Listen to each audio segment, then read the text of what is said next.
Okay, here we are another week and another Yeah, mess out in the world there in terms of being able to travel. it's really making me sad because travel Yeah. is such an important thing in our lives. Hmm. We get our joy and our happiness from the places that we are lucky enough to visit.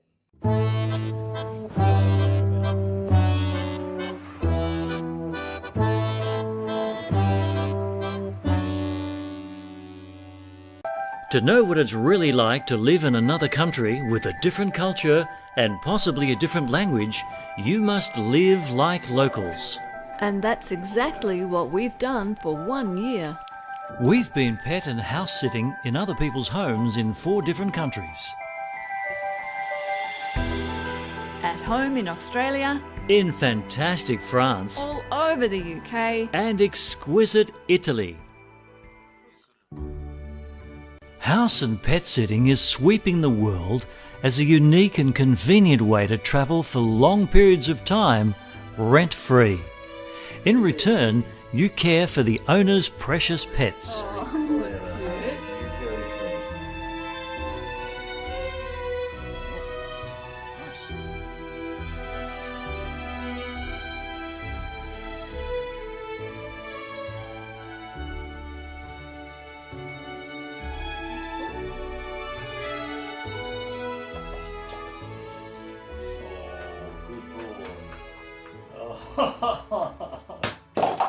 Spending time in someone else's home also gives you the opportunity to explore new territory and ways of living. The possibilities are enormous. How would you like to spend 2 weeks in a 300-year-old renovated stone cottage in the south of France? We loved it. Living like locals close to the village of Cussec-Bonneval. Walking 2 spaniels each day in the grounds of an abandoned chateau showed how a grand French estate was run 200 years ago. Then we got to live in a renovated chateau that is 200 years old. The Chateau du Morin was our home for one magnificent month during springtime. Being so close to the Pyrenees gave us clues to the Spanish way of life.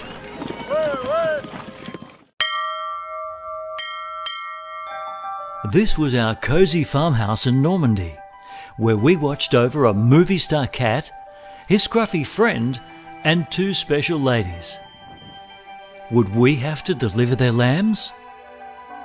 On the beaches of Normandy, we enjoyed a privileged meeting with D-Day veterans, making an emotional return to the site where so many soldiers gave their lives.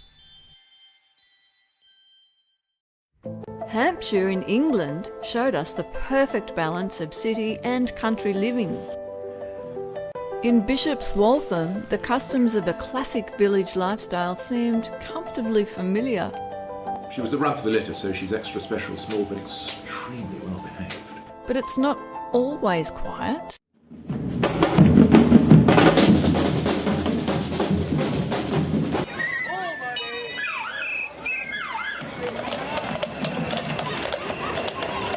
For 2 glorious weeks, we were the laird and lady of a modern castle. We immersed ourselves in the rich and often quirky Scottish history. Look at all that. Then we were the guests of the real laird of the Crawford family castle near Kilmarnock.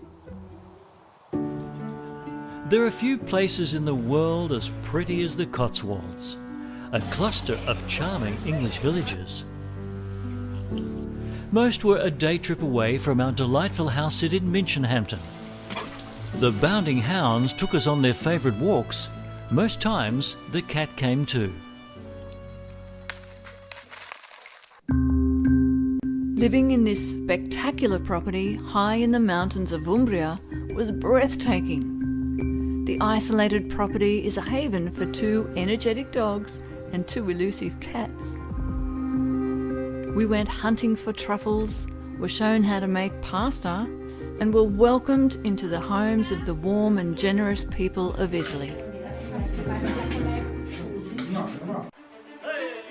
Pet and house sitting can show you an authentic way to experience travel and lifestyle from a very fresh perspective. The highlight of our extraordinary year of travel? Being able to share our privileged experiences and inspire you to create your own. I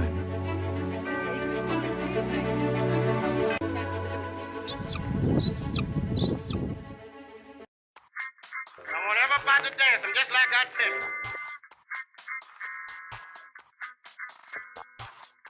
And when I say hold yourself, I want all of you to get ready to stop. When I say stop, don't move. And when I say get it, I want all of y'all to go. Hold it now. Well, Gazy, on some of our wonderful travels, Scotland comes to mind, and that Scotland. wonderful game fair. It was pouring with rain all day, but it didn't stop the locals. Some of them were dressed fabulously, including us, right? Do you know what? Just to What? butt in for a minute. Yeah. Scotland's the only place that I've been to that's been wet, cold, miserable, and I wouldn't have enjoyed any other place on the planet Oh, than how that. beautiful. Getting the real traditional feel of Scotland it filled me with joy, it really did. And Gazy, you had quite a few good experiences, in fact, wonderful experiences in Scotland. We actually got invited to a man we didn't know. We'd never met him before. We struck up a conversation. He invited Neil to invite us to go live in their Scottish castle with their family for a few days. Why don't you come and do a story on us? Yeah. So we did, and it was fascinating. It was Not only amazing. fascinating, it was kind of semi-pinch yourself, semi-dream-like, semi-fantasy-like. It was, and it was stacked full of dogs. Oh my God, what Yeah. a combination! During our stay in Scotland, we were invited by the 28th Laird of Crawfordland Castle to stay a few days in their family home. Such an extraordinary invitation comes along so rarely. Of course, our answer was, "We would love to, thank you for asking." This family castle near Kilmarnock dates back to 1245. Like most of the large estates in the UK, the family has had to diversify to keep the place viable. Guests enjoy luxury accommodation surrounded by history, fish for trout in the lake, and enjoy 600 acres of Scottish countryside.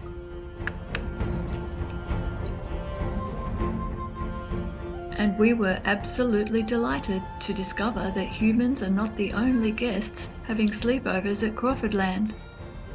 Dogs are allowed to run freely off lead, to have a good sniff in the woodlands, and some take a dip in the lake.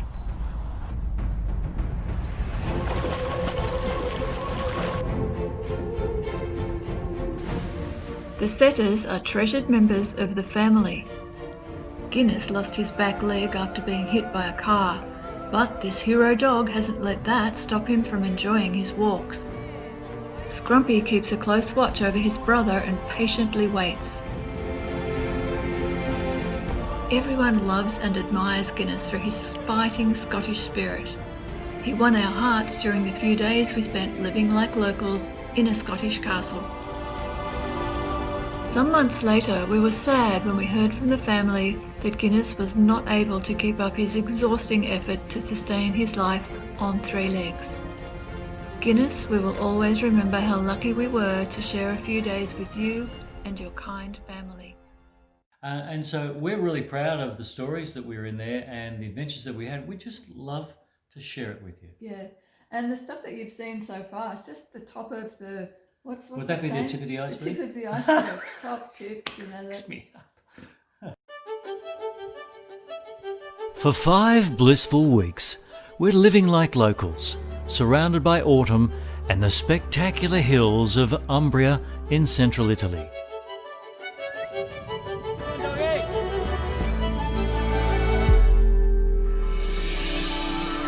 We're also the custodians of 2 lively and lovable dogs.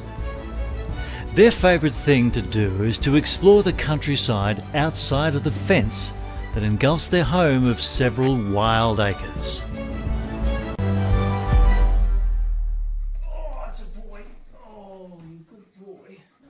Montalbano is the size of a small pony, but he thinks he's the size of a large cat. Monty's associate is a plucky crossbred called Livy. She is the size of a large cat, but she behaves like a wolfhound. It's his head. It's the whole head in there. When they team up, anything can happen. Swipe around, can you? Livy likes to keep au fait with everything. Monty, he just likes to play. La Fontanella is also the home of two self-sufficient cats.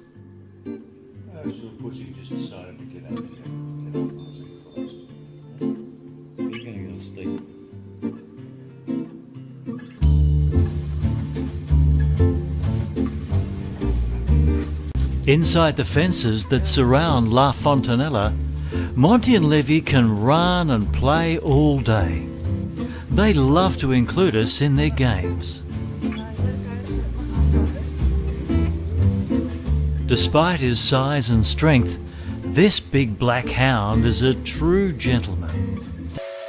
At the end of the day, there's only one thing better than a bath, and that's a snooze on Neil and Gay's bed with some serious patting.